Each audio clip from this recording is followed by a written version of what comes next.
Hello student, म्हणजे आपण practice सेटमधला first problem बघितलेला तर 7.2 मधला. आता आपण सेकंड प्रॉब्लेम बघतोय. Find the constant variation and write the equation of the variation for the each of the following example. Okay, आता फर्स्ट आहे P is inversely proportional to the Q if P is equal to 15 and Q is equal to 4. Okay, question number 2.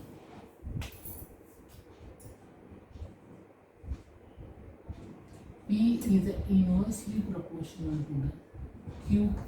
Okay, आणि P ची value किती 15 आणि Q ची value 4.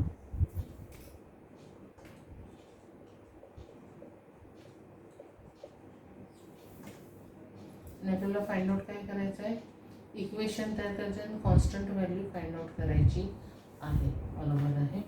आता आपल्याला हे इन्व्हर्सचं साईन काढायचं आहे, म्हणजे इक्वल साईन द्यायचं आहे. मग तिथं आपल्याला काय कॉन्स्टंट व्हॅल्यू येणार.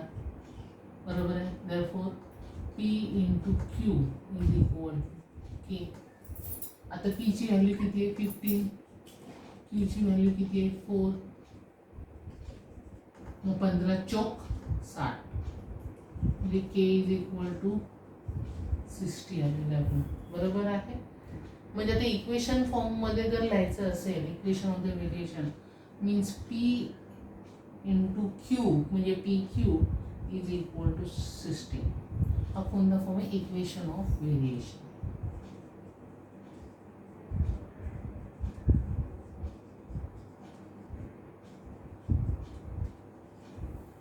समजलं कसं सोडवलं ते.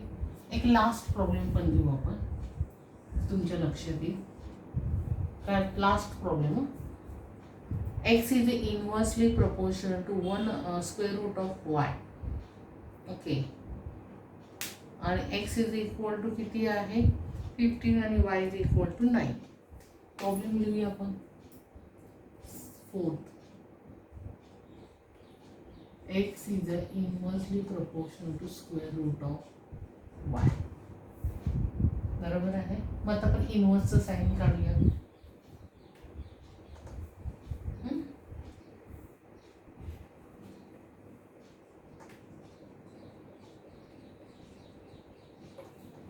मग काढल्यानंतर काय, x is equal to k upon y square root of y.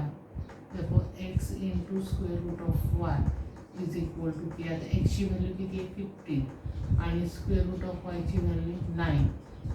आता स्क्वेअर रूटच्या बाहेर येणार म्हणजे किती येणार, कोणाचं 9चं स्क्वेअर रूट, कोणाचा 9 स्क्वेअर आहे 3चा is equal to k. 15 is 45 म्हणजे के ची व्हॅल्यू किती मिळाली मला 45 मिळालेली आहे. मग इक्वेशनच्या स्वरूपामध्ये मी कसं लिहिणार, x into square root of y is equal to 45. Equation of variation.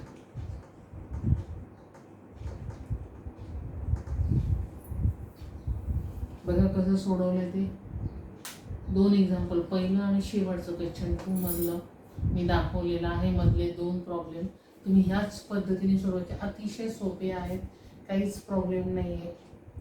Okay, आता थर्ड प्रॉब्लेम बघूया. The boxes are filled with N apples. Okay, if the 24 apples are put into the boxes then 27 boxes are needed. If the 36 apples are fill in the boxes how many boxes are needed.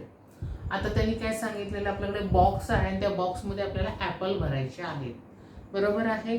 जर आपण बॉक्समध्ये जर 24 Apple भरले तर आपल्याला किती box लागले, 27 box लागलेले आहेत. पण जर आपण 24 ॲपलच्या ऐवजी जर आपण 36 ॲपल भरले तर किती बॉक्सेस लागतील, हे उदाहरण. मग आता तुम्ही नीट ऑब्झर्व करा की जर आपण ॲपल एका बॉक्समध्ये 24 भरले तर आपल्याला 27 बॉक्सेस लागले. बरोबर आहे. पण 24च्या ऐवजी जर आपण 36 ॲपल भरले तर बॉक्सेस कमी लागतील का जास्त लागतील, नॅचरली कमी लागतील. बॉक्सेसची संख्या कमी होईल ना. पहिल्यांदा आपण प्रत्येक बॉक्समध्ये 24 भरले तर 27 लागतील. 24च्या ऐवजी जर आपण 36 भरले तर बॉक्सेसची संख्या काय होणार आहे, कमी होणार आहे. म्हणजे कुठलं व्हेरिएशन येणार आहे, इनवर्स व्हेरिएशन येणार आहे. कोणतं व्हेरिएशन येणार आहे? इनवर्स व्हेरिएशन येणार आहे. मग आता हे कसं काय हे करायचं ते आपण बघूया. सॉल्व कसं पद्धतीने करायचं तिसरं उदाहरण ते बघूया आपण.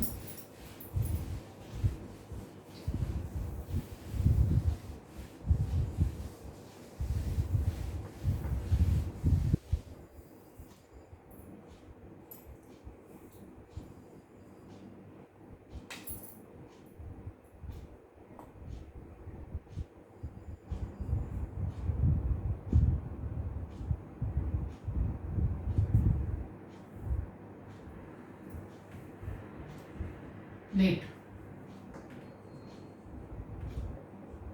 number of apple आपण मानले नंबर ऑफ ॲपल्स किती मानले be the x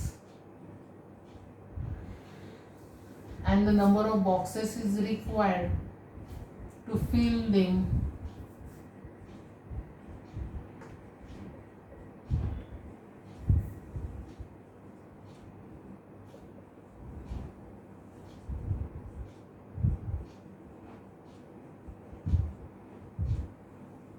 be the y. म्हणजे बॉक्सेसला मानलं y आणि ॲपलला मानलं x. बरोबर आहे. If the more number of Apple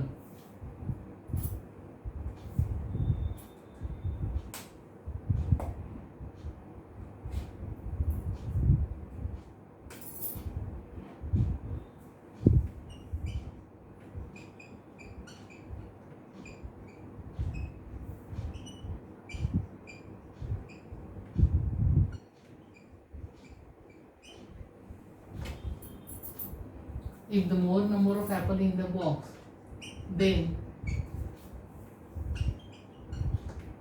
less number of boxes is required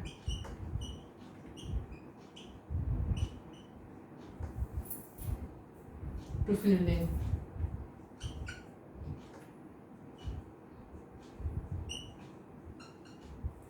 जास्त ॲपलची संख्या बाउंड्री बॉक्समध्ये तर कमी बॉक्सेस लागतील. Therefore it is examples of inverse variation.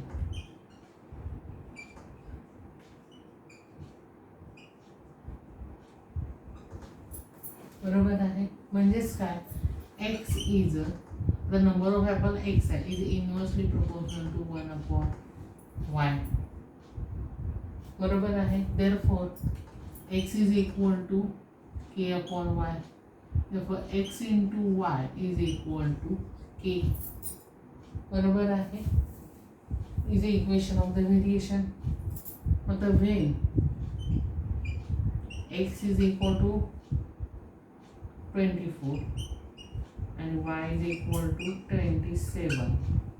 Therefore k ची व्हॅल्यू काय आहे? आपली इक्वेशन आहे x into y is equal to म्हणजे 24 into 27 is equal to k. मग आपण जर मल्टिप्लिकेशन केलं तर किती येईल? k is equal to 648. बरोबर आहे. Which is a constant variation. मग आता त्यांनी काय सांगितलेलं आहे? इफ एका ह्याच्यामध्ये किती भरले? 36 भरले तर किती बॉक्सेस आपल्याला लागतील? Therefore x into y is equal to k आहे. मग 36 into y is equal to 648. Therefore y is equal to 648 divided by 36. बरोबर आहे. म्हणजे उत्तर येईल y इज इक्वल टू 18. म्हणजे किती बॉक्सेस लागतील आपल्याला? 18 बॉक्सेस लागतील. किती बॉक्सेस आहे? The number of the boxes will be the required will be the 18 boxes आपल्याला लागतील. मग खाली लिहायचं उत्तर the 18 boxes will be the needed.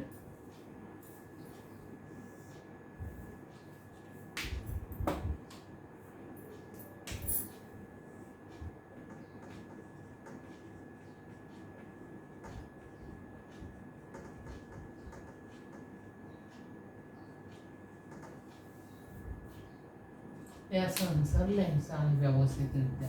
म्हटलं एकदा पुन्हा बघून घ्या कसं सोडवलंय ते.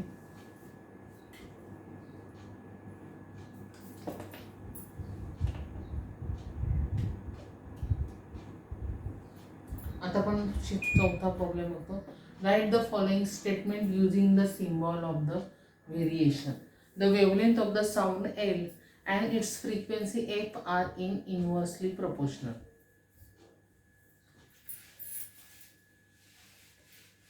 चौथं एक्झाम्पल आहे.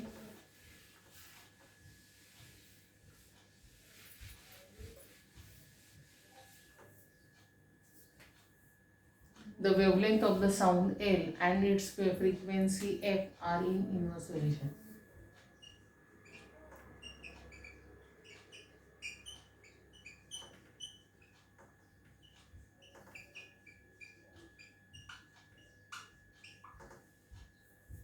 And its frequency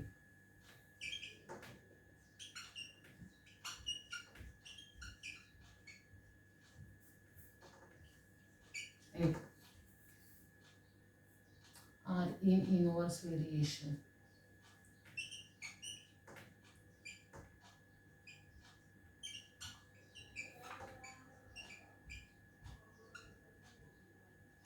मग काय आहे?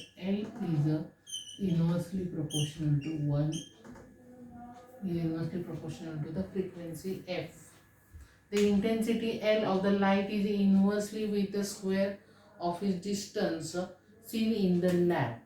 आता त्यांनी काय सांगितलं? Intensity of light L second, which is inversely काय सांगितलं? Square of distance. Square of distance म्हणजे 1 अपॉन डिस्टन्स वापरले. स्क्वेअर म्हणजे 1 अपॉन डी स्क्वेअर. समजलं तुम्हाला? ओके. आता ह्याच्यामधलं 5वं आणि 6वं हे अभ्यासक्रमामधून वगळलेलं आहे, तुम्हाला माहिती आहे, त्यामुळे हे एक्झामला असणार नाही. थँक्यू.